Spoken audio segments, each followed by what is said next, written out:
What's up everybody, welcome back or to the channel. Today we're going to do a real quick overview on how I wired my amp and subs up in my truck. Now again, this is not some show quality system or anything like that. I'm actually still just running factory door speakers. I do have a KENWOOD aftermarket head unit, and I did a Memphis Audio 1500 watt mono channel amp and two 10-inch MTX subwoofers in a Thunderform box that's made specifically for my truck. So let me just do a quick walkthrough on what I did and show you how easy this is. Let's jump in. Okay, so starting right here, I have my main power wire that I bought from Crutchfield that they recommended. Now this is a much thicker gauge power wire, so I have this going straight to the battery. And then right down below here, it's hard to see, I have a big fuse block that goes with this wire. And then out of that fuse box, I have the power wire going through the firewall. And then under here, under the firewall, you can see right there, there's a big wire there. I have it strapped in. It comes up over here. So then what I did is I took the side panels off. So then I have it coming up over here. You can kind of see it right there. It goes behind the door panel here, which I took off the door sill here, pop that off, and I'll have that power running all the way under here to the back. Now also, you can see my volume knob here. That actually comes under here, under my carpet, over to here and runs straight to the back as well. And then out of the head unit up here, I have my RCA jacks and my remote wire coming down underneath the carpet as well over to here. So I have everything running along the side channel here. Then in the back, I took this side panel off here, lifted my sill panel off here, popped all that off, and have all my wires running under here. And then they run behind here. I actually took the seat off, ran the wires up through the back.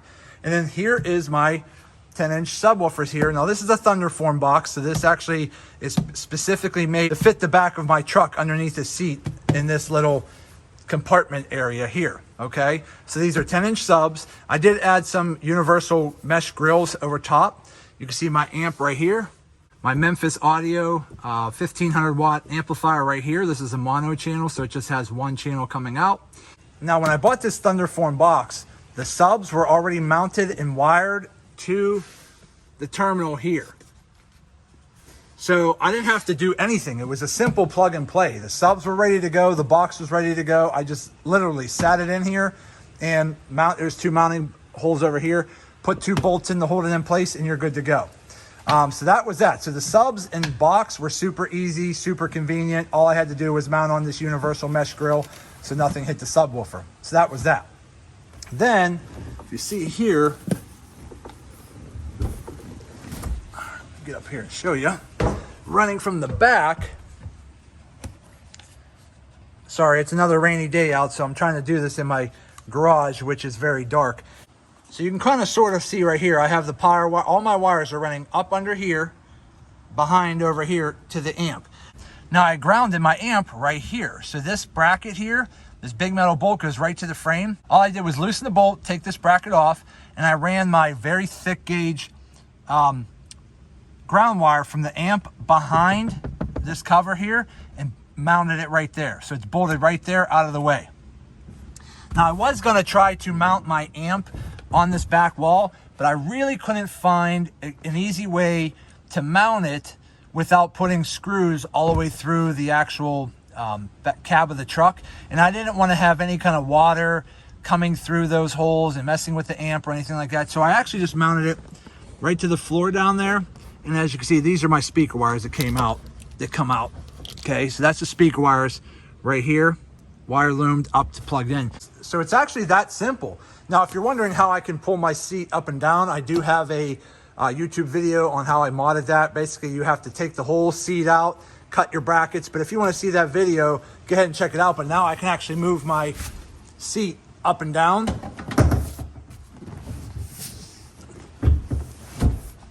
And now it's stationary. So now I can get in and out of my back seat as I want. But that's basically what it is. And the amp's sitting right there underneath. It's mounted to the floor.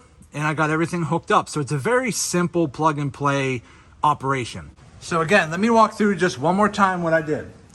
So up here at the front, I have a power wire going from the battery to the fuse block. Out of the fuse block, the power wire comes through my firewall and comes down here. Now I'm just going to stop here for 1 second. From the head unit, I have my RCA jacks and my remote wire coming underneath the dash, under the floor, to right here as well.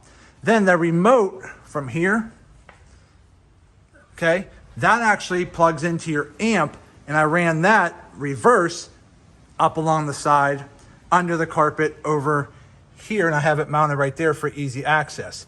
But essentially, all my wires are running right here, all the way along the back, under here, under the carpet, all the way through the back and wrapped around the back, plugged into the amp. So the power wire goes into the power port of the amp. My ground wire is mounted up top where I showed you, running down into the ground of the amp. Then the remote wire from the head unit, the little tiny blue wire, comes up here. That plugs in the back of the amp for remote access to turn the amp on and off. RCA jacks right here are actually running the same way from the head unit all the way up here, up to the amp where they plug in. And then the remote wire for the amp comes out of the amp right there in reverse under here, all the way up front where I have easy access. Then I have about a 2 to 3 foot long speaker wire from the amp that wraps around, that plugs right in here. So again, a very, very simple plug and play. So you do have to play around with your settings a little bit. So you have your bass EQ. I never use bass boost. It sounds good at low volumes, but as soon as you start turning it up, you really get some really bad distortion. So I would honestly say don't use bass boost if you can. Just fine tune your settings and you should be fine, okay? And here's your low pass filter. I usually try to set that to about, it depends, roughly around 80 is like my safe zone.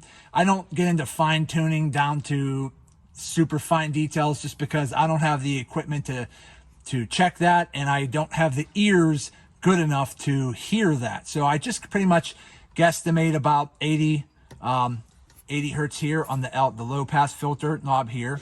Then over here on the subsonic, I think I have that turned down about halfway or even lower. I usually don't even use that too much because I never really noticed a huge difference using it. So I usually have it set to about half, but I usually don't mess with that too often. Gain, I usually don't have the gain up very, very loud, maybe about halfway, if that. There are different ways to set the gain. That's probably the most important knob right here is your gain. This is not a volume control for your amp. It has nothing to do with that. Your gain knob here is to set the volume, I guess, of your amp to the volume of your head unit. And every head unit and every amp's going to be different. So if you're not sure what you're doing, take it to a professional and have them tune that. But the gain is important. Don't crank the gain all the way up because you're going to get distorted sound and you're probably going to end up blowing your speakers. So if anything, if you're not sure what you're doing and you just want to jump into this, don't turn your gain up past halfway until you can actually get somebody to tune that. Now, there are tools you can buy online that can actually detect distortion, and there's a lot of different videos online that explains how to tune the gain.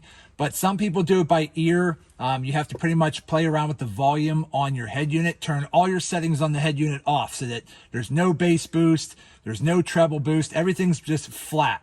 Then start cranking up your radio until you hear distortion. Once you hear distortion, crank it down a little bit, and then you know what's your max volume on your head unit. Now, once you've determined what your max volume is on your head unit, then leave it there, play a song, come back here, turn everything off, okay, everything off. Turn the bass boost off, low pass filter, I'd probably still leave that at about 80, and then come to your gain. While the gain is off, all the way turned down, counterclockwise, right?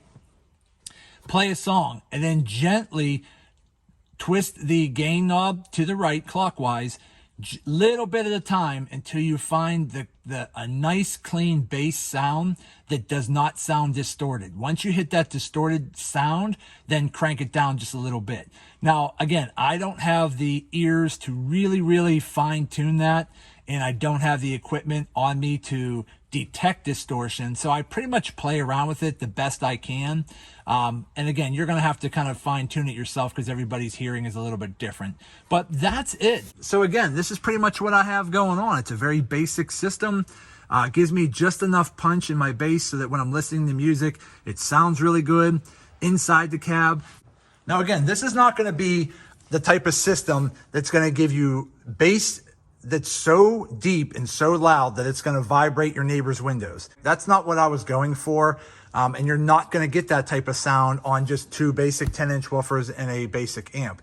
You really have to start amplifying everything, probably getting into 12-inch woofers or maybe 15s if you really want that deep shaking bass.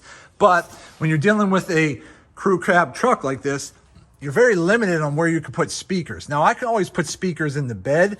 That's something I might do down the road, but for now, I really just wanted to focus on getting some nice bass inside the truck and have a nice sound. So here. Okay, so that's it. This was just meant to be a very quick and basic install on how I wired my amp. Again, it's a very simple install. It's only a few wires, pretty much plug and play. So it's a very simple job. I actually got everything from Crutchfield. I got the MTX Thunderform box and subs, the amp, all the wiring, RCA jacks, power wire, distribution block, all that. I got it all on Crutchfield. I just chatted with them, told them what I wanted. They actually sent me a cart with everything I needed. I bought it, it showed up. It was all here. I hooked it all up. It was super easy, super simple, and I got some sound now. So that's it. So hopefully this video helps some of you guys out. If you like it, go ahead, hit that thumbs up button. If you have any questions, leave them in the comment section. I'll get back to you as soon as I can. And as always, please subscribe to the channel because it helps me out. I greatly appreciate it. So I just wanted to say thank you to each and every one of you. I truly appreciate you all. And as always, see you in the next video.